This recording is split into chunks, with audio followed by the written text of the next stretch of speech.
तो झुकती है दुनिया, झुकाने वाला चाहिए। राहुल गांधी पर यह बात अब फिट बैठ रही है। वो इसलिए क्योंकि जो भी मुद्दा राहुल उठाते हैं उसको मुकाम तक पहुंचाते हैं, जैसे इस बार भी हुआ। यकीन नहीं होता तो इलेक्शन कमीशन का यह ऐलान देखिए जो इलेक्शन कमीशन ने किया है, ईसी ने किया है, जिसमें राहुल गांधी की डिमांड के आगे चुनाव आयोग झुकता हुआ दिखाई दे रहा है। राहुल गांधी का एक लेख और लेख का असर यह देखिए। इलेक्शन कमीशन वोट लिस्ट देने को तैयार हो गया। तो क्या राहुल गांधी की यह नैतिक जीत नहीं है दोस्तों? दरअसल पिछले 2-3 दिनों से राहुल गांधी की चुनाव आयोग को लेकर डिमांड मीडिया की सुर्खियां बनी रही। मीडिया में ऐसी छाई कि चुनाव आयोग को आखिरकार राहुल गांधी की डिमांड को मानना ही पड़ा। मगर अब सवाल उठ रहे हैं। सवाल यह कि चुनाव आयोग को जब राहुल गांधी के लेख पर जवाब देना ही था तो फिर एक समाचार एजेंसी के जरिए बयान क्यों जारी किया? यकीन नहीं होता तो यह बयान देख लीजिए। वजह कई हैं और अब उसी बयान के नीचे देखिए कि कोई भी दस्तखत नहीं है, आयोग की स्टैंप भी नहीं है। आयोग को जवाब देना ही था तो उसने प्रेस रिलीज जारी क्यों नहीं की? अब यह सवाल उठ रहे हैं। सवाल यह कि अगर जवाब देना ही था तो अपने ट्विटर हैंडल पर यह जवाब जारी क्यों नहीं किया? अब यह भी सवाल उठ रहे हैं कि जवाब आयोग को देना चाहिए तो बीजेपी क्यों दे रही है? अगर चुनाव आयोग ने राहुल गांधी के लेख पर जवाब दिया है तो उस जवाब को उसे अपने ट्विटर हैंडल पर डालना भी चाहिए था। यकीन नहीं होता तो आप इलेक्शन कमीशन के ट्विटर हैंडल्स देखिए। ये ट्विटर हैंडल जिसकी तस्वीरें आप देख रहे हैं और आप इसमें देखिए कि कहीं भी राहुल गांधी के जवाब का जिक्र नहीं है। क्या यह बात सोचने लायक नहीं है कि आयोग अपने जवाब को अपना मानता भी है या फिर नहीं? अब याद कीजिए जब 7 जून को राहुल गांधी ने महाराष्ट्र चुनाव को लेकर हिंदी और अंग्रेजी में लेख लिखे, आंकड़े दिए, अपनी दलीलें भी रखी और चुनाव आयोग से सवाल भी पूछे, तर्क, तथ्य और आंकड़े अपने नाम के साथ जारी किए, यानी कि अपना नाम लिखा था। और अगर लेख लिखा नेता प्रतिपक्ष ने तो जवाब आयोग को अपने नाम के साथ देना चाहिए था।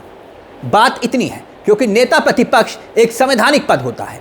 वैसे इस मांग को मानने के बाद एक बात तो साफ होती है, वो ये दोस्तों कि राहुल गांधी के बारे में एक बात कही जाती है और आप बीजेपी के किसी नेता को देखिए तो अक्सर राहुल गांधी की बात का मजाक उड़ाते हैं।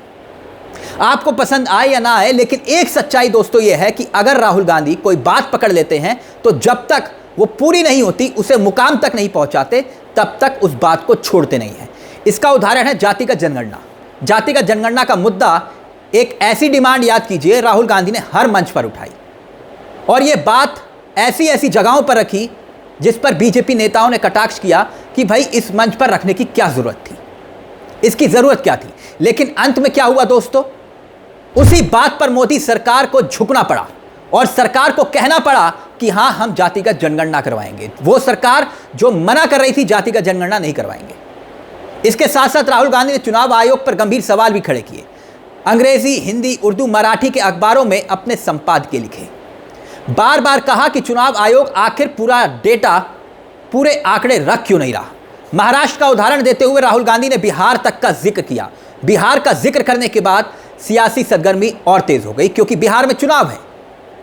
आखिरकार चुनाव आयोग को सामने आना ही पड़ा।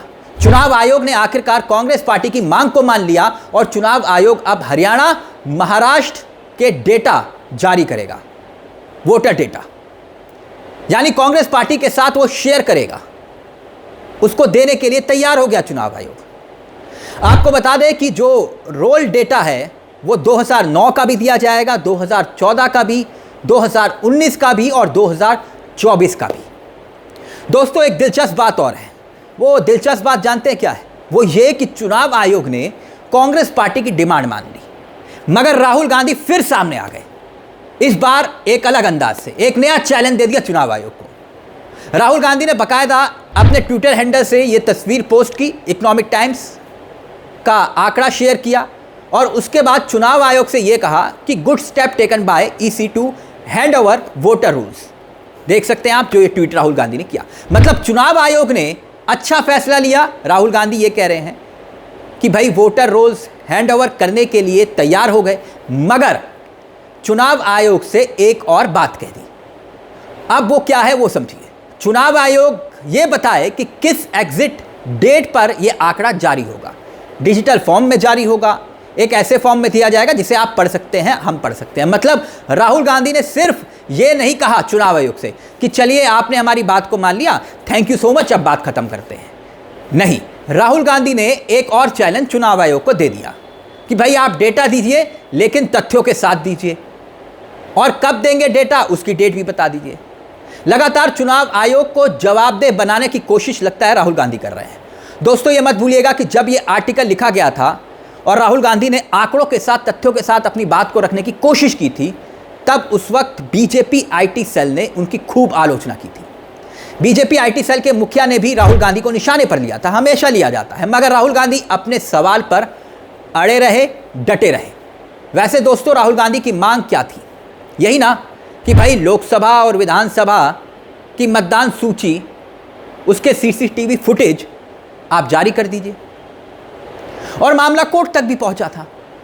मगर चुनाव आयोग ने जब यह कहा कि मतदान सूची तो हमने फरवरी में दे दी थी, फिर राहुल गांधी ने कहा कि जब आपने फरवरी में दे दी थी तो दोबारा देने में क्या दिक्कत है, आप दोबारा दे दीजिए, मतदाता सूची ही तो है। जो भी कंफ्यूजन होगा और जो भी संशय होंगी वो सारी दूर हो जाएंगी। जब शंकाएं दूर हो जाएंगी तो फिर सवाल नहीं उठेंगे। मगर चुनाव आयोग ने ऐसा नहीं किया, मामला कोर्ट तक पहुंचा, और कोर्ट में भी बहुत दिलचस्प बात सामने आ गई।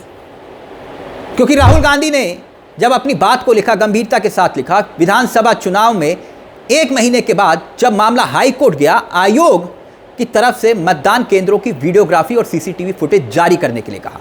यानी हाई कोर्ट ने कहा चुनाव आयोग से कि आप सीसीटीवी फुटेज जारी करिए। चुनाव आयोग केंद्र सरकार से सलाह के बाद एक फैसला लिया। अब वो फैसला क्या था दोस्तों, उस पर गौर फरमाइएगा। जब कोर्ट ने कहा कि आप सीसीटीवी फुटेज जारी करिए, तो ये तर्क दिया गया निर्वाचन संचालन संबंधी नियम 1961 की धारा 932A में बदलाव कर दिया गया। यानी आप सीसीटीवी और इलेक्ट्रॉनिक रिकॉर्ड्स तक पहुंच नहीं सकते। अब चुनाव आयोग आपको देगा नहीं, नियम में बदलाव हो गया। यानी पंजाब और हरियाणा हाई कोर्ट ने जब वीडियोग्राफी और सीसीटीवी फुटेज जारी करने के लिए कहा, ठीक उसी समय नियम में बदलाव किया गया। सवाल खड़े हुए क्यों? अब कहने वाले कहते हैं ये अच्छी बात है, लोग चुनाव आयोग से सवाल कर रहे हैं, करने भी चाहिए, यही लोकतंत्र की ताकत है और ये लोकतंत्र के लिए अच्छा संकेत और संदेश भी है। वैसे इसमें दिक्कत क्या है? चुनाव आयोग तो घर में बैठे हुए बुजुर्ग लोगों से वोट भी करवाता है, अच्छी बात है, तो फिर घर जाकर जवाब देना चाहिए, उसमें दिक्कत क्या है? भाई यही तो लोकतंत्र है, तो फिर दिक्कत कैसी? वोट देने के लिए, प्रोत्साहित करने के लिए चुनाव आयोग घर घर कुंडी खटखटाता है, तो फिर चुनाव आयोग को घर जाकर सवाल का जवाब देने में दिक्कत क्या है?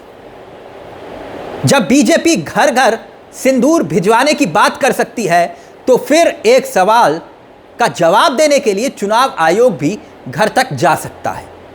वैसे सवाल चाहे नेता प्रतिपक्ष राहुल गांधी करें या फिर आम इंसान यानी आप या हम करें, सवाल का जवाब तो मिलना चाहिए। फिलहाल दोस्तों इस वीडियो में मेरे साथ इतना ही, लेकिन चलते चलते एक दरख्वास्त, अगर आपने हमारे इस चैनल को सब्सक्राइब नहीं किया तो प्लीज़ सब्सक्राइब कर लीजिएगा, क्योंकि ये मंच आपका मंच है जहां हम सिर्फ खबर नहीं उठाते, खबर के पीछे की खबर बताते हैं। मुझे तिलक चावला को दीजिए इजाज़त। नमस्कार, जय हिंद, जय भारत।